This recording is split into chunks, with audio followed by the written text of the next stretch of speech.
ये वो मुस्कान है जो सालों से दुनिया को अपने पीछे भगा रही है। ये वो तस्वीर है जो दुनिया की सबसे मशहूर पेंटिंग है। ये पेंटिंग है मोनालिसा की। लेकिन क्या आप जानते हैं कि ये तस्वीर एक वक्त दुनिया से गायब हो गई थी? हाँ, ये कोई कहानी नहीं, ये सच है। आज हम आपको सुनाने जा रहे हैं मोनालिसा की वो राजदार कहानी जिसमें चोरी, राज और एक बड़ी सजा का सिलसिला छुपा हुआ है। साल था 1911। पेरिस, जो कि दुनिया भर के लिए आर्ट और कल्चर का सेंटर माना जाता है, वहाँ के सबसे मशहूर म्यूजियम लूव में एक ऐसी घटना घटने वाली थी जो दुनिया भर के लोगों के लिए हैरान कर देने वाली थी। लूव म्यूजियम, जो कि फ्रांस की शान और विरासत का प्रतीक है, उस वक्त भी दुनिया के सबसे बड़े आर्ट कलेक्शन में से एक था। और उस कलेक्शन का सबसे नाजुक और कीमती हिस्सा था लियोनार्डो दा विंची का बनाई गई वो तस्वीर जिसे हम मोनालिसा के नाम से जानते हैं। लूव म्यूजियम हर रोज कई लोगों को अपनी तरफ खींचता था।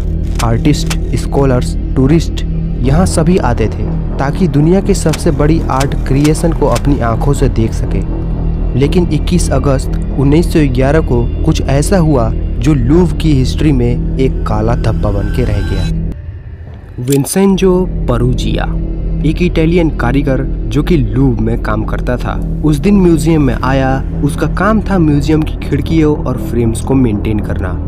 लेकिन उस दिन उसने जो किया वो किसी ने सोचा भी नहीं था। मोनालिसा, जो कि लूव की सबसे मशहूर पेंटिंग थी, उस दिन भी अपनी जगह पर ही थी। उसका वो राज भरा मुस्कान जो कई सालों से लोगों को अपनी तरफ खींच रही थी, उस दिन भी वैसी ही थी। लेकिन किसी को पता नहीं था कि ये उसकी लूव में आखिरी मुस्कान होगी। परुजिया ने अपने काम का फायदा उठाया। वो मोनालिसा को दीवार से उतारा, कपड़ों में छिपाया और म्यूजियम से निकल गया। वो इतना कॉन्फिडेंट था कि उसने किसी को शक भी होने नहीं दिया। म्यूजियम के गार्ड्स, स्टाफ या विजिटर्स किसी ने भी नोटिस नहीं किया कि दुनिया की सबसे मशहूर पेंटिंग चोरी हो गई है। परुजिया पेरिस की स्ट्रीट्स में गायब सा हो गया और उसके साथ गायब हो गई मोनालिसा की वो पेंटिंग भी। किसी को पता नहीं चला कि ये पेंटिंग चोरी हुई है। म्यूजियम के लोगों ने सोचा कि शायद पेंटिंग को किसी और गैलरी में शिफ्ट किया गया है। लेकिन जब कुछ दिनों बाद भी मोनालिसा नहीं मिली, तब जाके उनकी आंखें खुली। 21 अगस्त 1911 को लूव में एक आम दिन शुरू हुआ था। स्टाफ अपने डेली रूटीन में बिजी थे और विजिटर्स अभी तक म्यूजियम में दाखिल नहीं हुए थे। लेकिन जब एक स्टाफ मेंबर मोनालिसा की गैलरी में पहुंचा तो उसने देखा कि वो तस्वीर जो हर रोज दीवार पर मुस्कान बिखेरती थी, वहां पर नहीं थी। पहले तो उसने सोचा कि शायद पेंटिंग को किसी और गैलरी में शिफ्ट किया गया है। लेकिन जब उसने पूरे म्यूजियम में चेक किया और मोनालिसा कहीं नहीं मिली तो उसकी चिंता बढ़ने लगी। उसने अपने सीनियर्स को इन्फॉर्म किया और जल्दी ही पूरे म्यूजियम में एक टेंशन का माहौल बन गया। म्यूजियम के डायरेक्टर और क्यूरेटर्स ने इमरजेंसी मीटिंग बुलाई। उन्होंने पेंटिंग को ढूंढने की कोशिश की, लेकिन कोई क्लू नहीं मिला। आखिरकार उन्हें ये मानना ही पड़ा कि मोनालिसा चोरी हो गई है। फ्रांस की पुलिस को इन्फॉर्म किया गया और पूरे देश में एक बड़ा सर्च ऑपरेशन शुरू हो गया।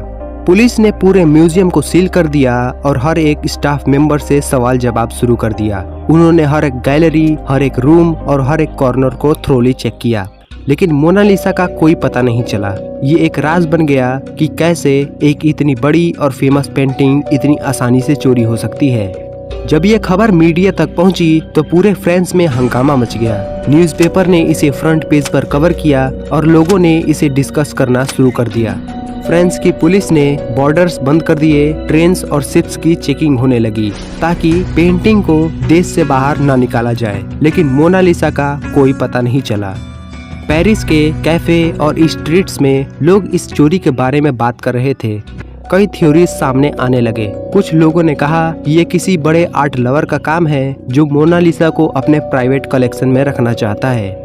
कुछ ने कहा ये जर्मनी का स्पाई एजेंसी का प्लान है जो फ्रांस की विरासत को नुकसान पहुंचाना चाहती है। लेकिन सभी थ्योरीज बस थ्योरीज ही थी, कोई सॉलिड प्रूफ नहीं था। पुलिस ने कई लोगों को सस्पेक्ट किया, लेकिन किसी के पास कोई सॉलिड एविडेंस नहीं था। एक वक्त ऐसा भी था जब लगा कि ये केस कभी सॉल्व नहीं होगा।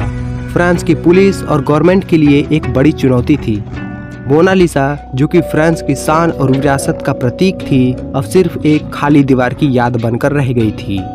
मोनालिसा की चोरी ने न सिर्फ फ्रांस को शॉक में डाला, बल्कि पूरे दुनिया को भी। ये एक ऐसी घटना थी जिसने सबको सोचने पर मजबूर कर दिया कि कैसे इतनी फेमस पेंटिंग को इतनी आसानी से चुराया जा सकता है। ये सवाल अब हर किसी के दिमाग में घूम रहे थे, लेकिन इसका जवाब देने वाला कोई नहीं था।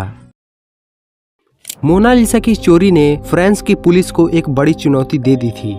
पूरे देश में सर्च ऑपरेशन चल रहा था, लेकिन कोई सॉलिड क्लू नहीं मिल रहा था। पुलिस ने कई लोगों को सस्पेक्ट किया और हर एक थ्योरी को थ्रोली इन्वेस्टिगेट किया, लेकिन हर बार उन्हें निराशा ही हाथ लगी थी। पहला सस्पेक्ट था पाब्लो पिकासो। हाँ, वही पाब्लो पिकासो, जो कि एक नया और कंट्रोवर्शियल आर्टिस्ट था। उस वक्त पिकासो पेरिस में ही रहता था और मॉडर्न आर्ट को लेकर कई डिबेट्स में शामिल था। पुलिस को शक था कि शायद उसने ही मोनालिसा को चोरी किया हो ताकि ट्रेडिशनल आर्ट को चैलेंज कर सके। पिकासो को इंटरोगेट किया गया, लेकिन उसने कोई भी इन्वॉल्वमेंट होने से इनकार कर दिया। पुलिस को उसके खिलाफ कोई सॉलिड एविडेंस नहीं मिला और आखिरकार उन्हें उसे छोड़ना पड़ा। पिकासो का नाम सस्पेक्ट लिस्ट से हटा दिया गया, लेकिन ये थ्योरी लोगों के दिमाग में घूमती रही। दूसरा थ्योरी था जर्मनी का इन्वॉल्वमेंट। उस वक्त फ्रांस और जर्मनी के बीच रिलेशन खराब थे और कई लोगों ने सोचा कि शायद जर्मनी ने मोनालिसा को चोरी किया हो ताकि फ्रांस की विरासत को नुकसान पहुंचा सके, लेकिन इस थ्योरी का कोई भी प्रूफ नहीं मिला और ये बस एक स्पेकुलेशन बन के रह गया। मीडिया और पब्लिक में भी कई थ्योरीज चल रही थी। कुछ लोगों ने कहा कि ये किसी बड़े आर्ट कलेक्टर का काम है जो मोनालिसा को अपने प्राइवेट कलेक्शन में रखना चाहता है। कुछ ने कहा ये किसी आर्ट डीलर का प्लान है जो पेंटिंग को ब्लैक मार्केट में बेचने की कोशिश कर रहा है। लेकिन हर थ्योरी बस एक गेस तक ही सीमित थी, कोई सॉलिड प्रूफ नहीं था। लेकिन असली चोर तो एक इटालियन कारीगर था, विंसेंजो परूजिया। परूजिया लूव्र म्यूजियम में काम करता था और उसने अपने काम का फायदा उठाकर मोनालिसा को चोरी किया। उसका मकसद था कि वो पेंटिंग को इटली वापस ले जाए, क्योंकि उसको लगता था कि मोनालिसा इटली की विरासत है और फ्रांस ने उसे चुरा लिया है। परूजिया ने मोनालिसा को अपने घर में छुपाया और किसी को शक भी होने नहीं दिया। वो इतना कॉन्फिडेंट था कि उसने पेंटिंग को 2 साल तक अपने पास रखा और किसी को भी पता नहीं चला। उसने सोचा कि वो पेंटिंग को इटली में बेचकर अपने देश की मदद कर सकता है, लेकिन उसकी ये सोच उसकी डाउनफॉल का कारण बनी। 2 साल बाद 1913 में परूजिया ने मोनालिसा को एक इटालियन आर्ट डीलर को बेचने की कोशिश की। आर्ट डीलर ने पुलिस को इन्फॉर्म कर दिया और आखिरकार मोनालिसा वापस लूव्र म्यूजियम में आ गई। परूजिया को पकड़ा गया और उसको 6 महीने की जेल हुई। उसने अपने क्राइम को जस्टिफाई करते हुए ये कहा कि उसने ये काम अपने देश के लिए किया है। मोनालिसा की चोरी ने पूरे देश को शॉक में डाल दिया था और इस केस ने कई थ्योरीज और सस्पेक्ट्स को जन्म दिया। लेकिन आखिरकार ये काम एक कारीगर का था जिसने ये बड़ी चोरी की थी। ये केस सिर्फ एक पेंटिंग की चोरी नहीं थी, बल्कि एक ऐसी कहानी थी जिसमें पैट्रियोटिज्म, ऑब्सेशन और क्राइम का मेल था।